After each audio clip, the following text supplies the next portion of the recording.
창세기 16장. 아브라함의 아내 사레는 아이를 낳지 못했습니다. 그녀에게는 이집트 출신의 여종이 있었는데 그녀의 이름은 하갈이었습니다. 사레가 아브라함에게 말했습니다. 여호와께서 내가 아이 낳는 것을 막으시니 내 여종과 동침하십시오. 어쩌면 내가 그녀를 통해 아이를 얻을지도 모릅니다. 아브라함이 사레의 말을 들었습니다. 아브라함의 아내 사레가 자기 여종인 이집트 여인 하갈을 데려다가 자기 남편 아브라함에게 아내로 준 것은 아브라함이 가나안 땅에 살기 시작한 지 10년이 지난 무렵입니다. 아브라함이 하갈과 동침하니 하갈이 임신을 하게 됐습니다. 자기가 임신한 것을 알게 되자 하갈은 자기 여주인을 업신여겼습니다. 그러자 사레가 아브라함에게 말했습니다. 내가 당하고 있는 이 고통은 모두 당신 책임입니다. 내가 내 종을 당신 품에 두었건만 이제 그녀가 임신했다고 나를 멸시합니다. 여호와께서 당신과 나 사이에 판단하시기를 바랍니다. 아브라함이 말했습니다. 당신의 여종은 당신 손에 달렸으니 당신이 좋을 대로 그녀에게 하시오. 그러자 사레가 하갈을 학대했습니다. 하갈은 사레 앞에서 도망쳤습니다. 여호와의 천사가 광야의 샘곁 곧 술길에 있는 샘에서 그녀를 만났습니다. 여호와의 천사가 말했습니다. 사레의 종 하갈아, 네가 어디에서 왔고 어디로 가느냐? 그녀가 대답했습니다. 저는 제 주인 사레를 피해 도망치는 중입니다. 그러자 여호와의 천사가 하갈에게 말했습니다. 네 여주인에게 돌아가서 그녀의 명령에 복종하여라. 여호와의 천사가 하갈에게 말했습니다. 내가 네 자손을 크게 번성케 해 셀 수 없을 만큼 불어나게 할 것이다. 여호와의 천사가 하갈에게 말했습니다. 네가 지금 임신했으니 아들을 낳을 것이다. 그 이름을 이스마엘이라 하여라. 여호와께서 네 고난을 들으셨기 때문이다. 그가 들나귀 같은 사람이 돼 모든 사람과 싸울 것이고 모든 사람은 그와 싸울 것이다. 그가 그 모든 형제들과 대적하며 살 것이다. 하갈은 자기에게 말씀하시는 여호와의 이름을 주는 나를 보시는 하나님이라 불렀습니다. 내가 어떻게 여기서 나를 보시는 하나님을 뵐 수 있었단 말인가 라고 말했기 때문입니다. 그래서 그 샘은 브엘라헤로이라 불리게 됐습니다. 지금도 그 샘은 가데스와 베레 사이에 있습니다. 이렇게 해서 하갈은 아브라함의 아들을 낳았습니다. 아브라함은 하갈이 낳은 아들에게 이스마엘이라는 이름을 지어 주었습니다.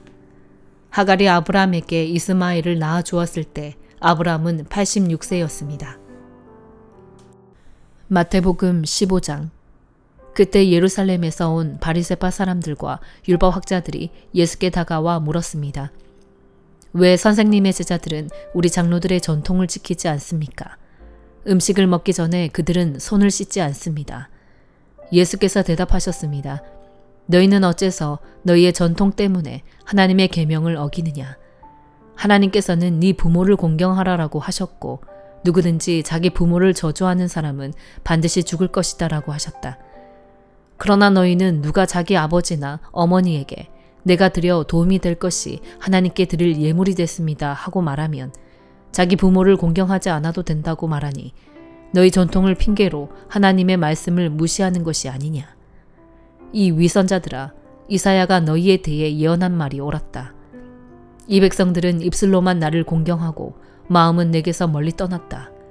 사람의 계명을 교훈으로 가르치고 나를 헛되이 예배한다. 예수께서 무리를 불러 말씀하셨습니다. 잘 듣고 깨달으라. 입으로 들어가는 것이 사람을 불결하게 하는 것이 아니라 입에서 나오는 것이 사람을 불결하게 하는 것이다. 그때 제자들이 예수께 와서 물었습니다. 바리새파 사람들이 이 말씀을 듣고 비위가 상한 것을 아십니까? 그러자 예수께서 대답하셨습니다. 하늘에 계신 내 아버지께서 심지 않으신 식물은 모두 뿌리채 뽑힐 것이다. 그들을 내버려 두라. 그들은 앞을 못 보는 인도자다. 눈먼 사람이 눈먼 사람을 인도하면 둘 다 구덩이에 빠지게 된다. 베드로가 말했습니다. 그 비유를 설명해 주십시오. 예수께서 말씀하셨습니다. 너희가 아직도 깨닫지 못하겠느냐? 입으로 들어가는 것은 무엇이든 뱃속으로 들어가서 결국 밖으로 빠져나오지 않느냐. 그러나 입에서 나오는 것은 마음에서 나오는데 이런 것이 사람을 불결하게 한다. 마음에서 악한 생각, 살인, 간음, 음란, 도둑질, 위증, 비방이 나온다. 이런 것이 사람을 불결하게 하지 씻지 않은 손으로 먹는 것이 사람을 불결하게 하는 것이 아니다. 예수께서 그곳을 떠나 두로와 시돈 지방으로 가셨습니다.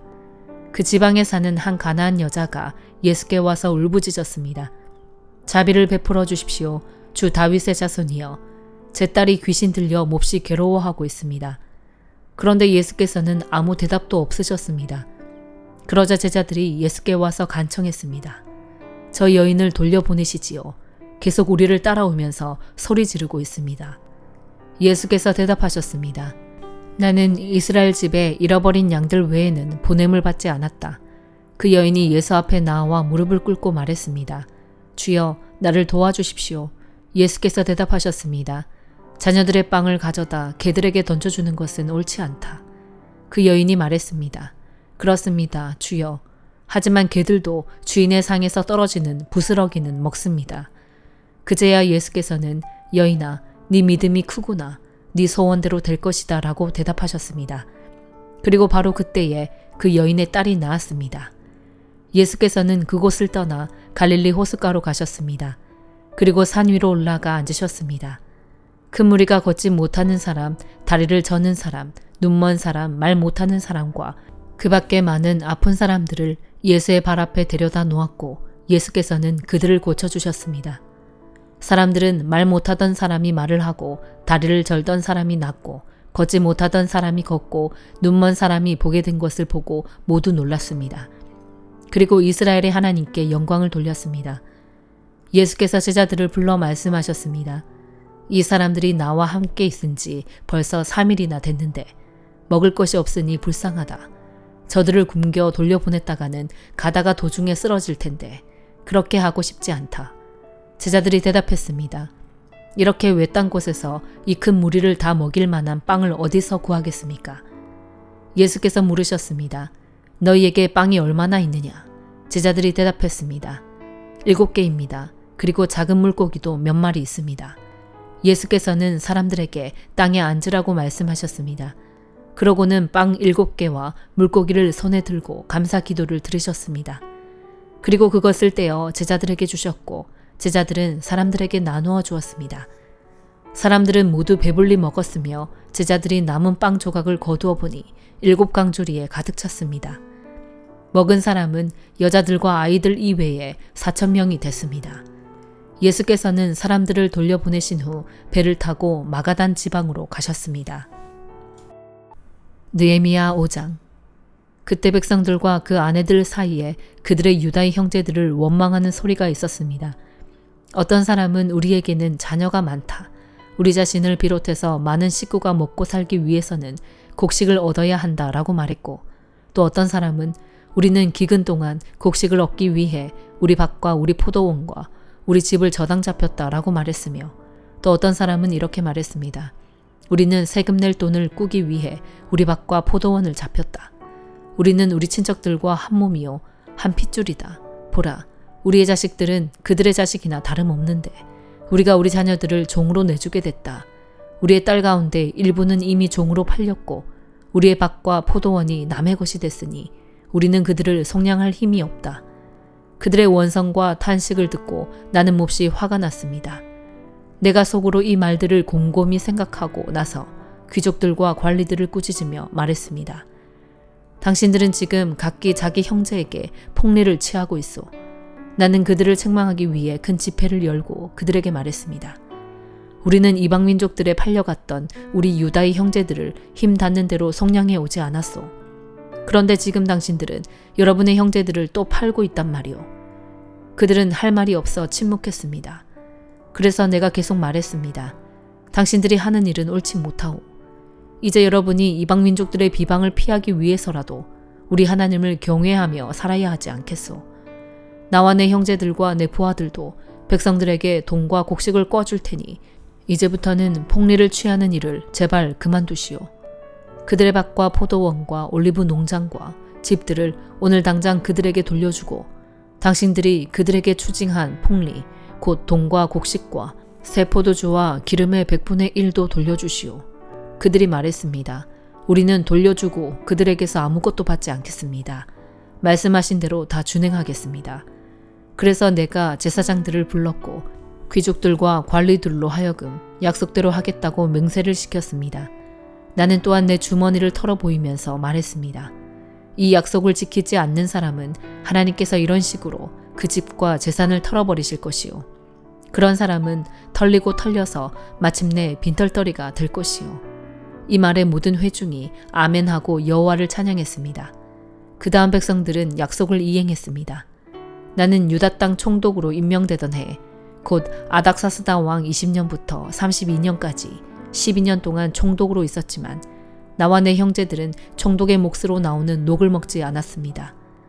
그러나 내 앞에 있었던 총독들은 백성들에게 힘겨운 세금을 물리고 음식과 포도주뿐 아니라 은 40세겔을 갈취했습니다. 심지어 총독들 밑에 있는 사람들도 백성들을 착취했습니다. 그러나 나는 하나님을 경외하였으므로 그런 짓을 하지 않았습니다.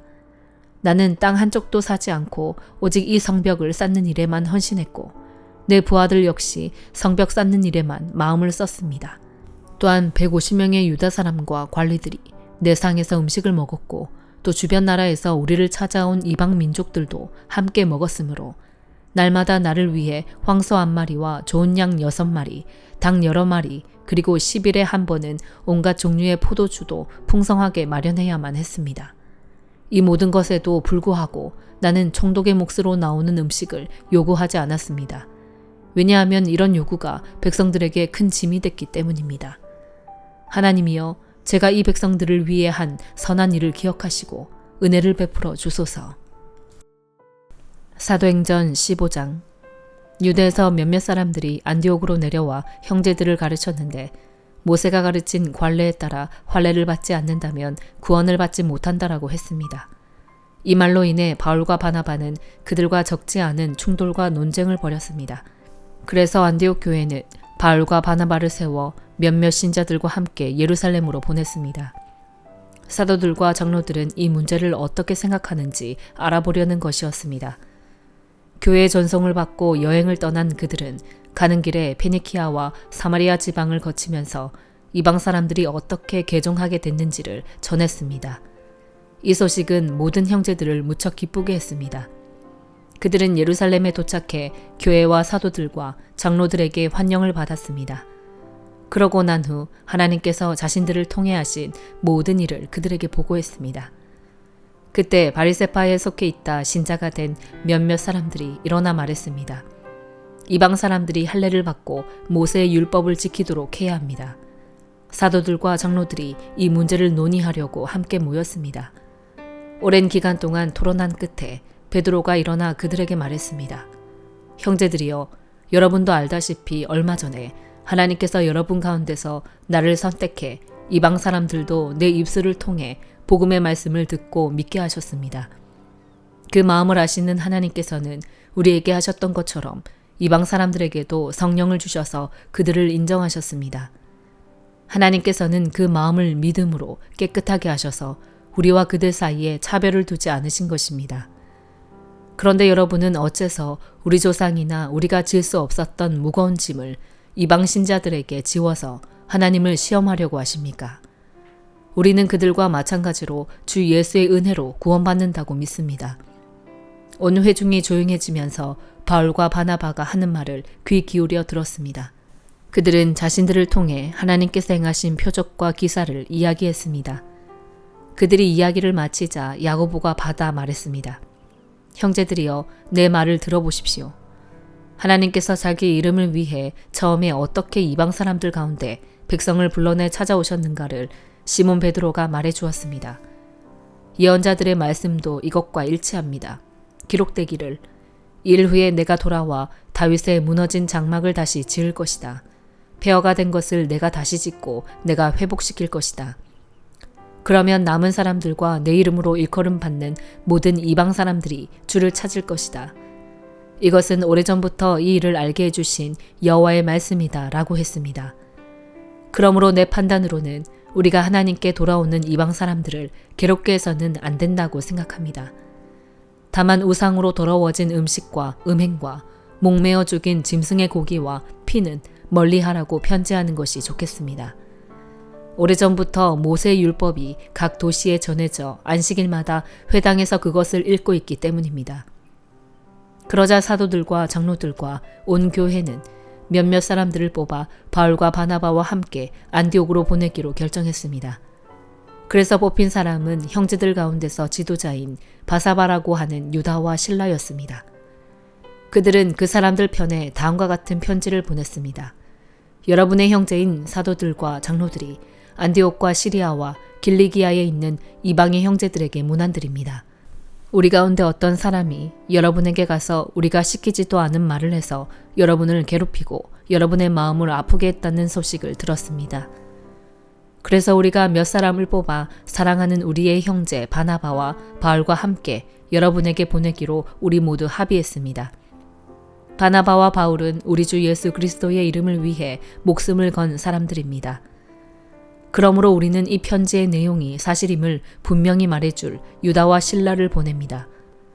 꼭 필수적인 사항 몇 가지 외에는 여러분에게 아무 짐도 지우지 않으려는 것이 성령의 뜻이며 또 우리의 뜻입니다. 곧 우상에게 바쳐진 음식과 피와 목매어 죽인 짐승의 고기와 음행만은 멀리 하십시오. 이런 조항만 잘 지키면 되겠습니다. 평안하십시오. 그들은 전송을 받고 안디옥으로 내려가 신자들을 불러 모은 후 편지를 전해주었습니다. 그 사람들은 이것을 읽고 그 격려의 말씀에 기뻐했습니다. 유다와 실라도 예언자였기 때문에 여러 가지 말로써 그 형제들을 격려하고 힘을 북돋워 주었습니다. 그들은 안디옥에 얼마 동안 머물러 있다가 평안히 가라는 형제들의 전송을 받고 그들을 파송한 예루살렘으로 돌아갔습니다. 그리고 바울과 바나바는 안디옥에 계속 머물러 있으면서 다른 많은 사람들과 함께 주의 말씀을 가르치고 전했습니다. 며칠이 지나자 바울이 바나바에게 말했습니다. 우리가 주의 말씀을 전했던 도시마다 모두 다시 방문해 그들이 어떻게 지내고 있는지 알아봅시다. 바나바는 마가라고도 하는 요한을 함께 데리고 갈 생각이었지만 바울은 그를 데려가는 것이 현명한 처사가 아니라고 생각했습니다. 마가 요한은 전에 밤빌리아에서 그들을 떠나 그 사역에 끝까지 함께하지 않았기 때문입니다. 이 일로 심한 말다툼 끝에 바울과 바나바는 서로 갈라서게 됐습니다. 바나바는 마가를 데리고 배를 타고 키프로스로 갔습니다. 바울은 실라를 선택해 주의 은혜를 간구하는 형제들의 환송을 받으면서 안디옥을 떠났습니다. 바울은 시리아와 길리기아를 거쳐가면서 교회들을 강건케 했습니다. 아멘.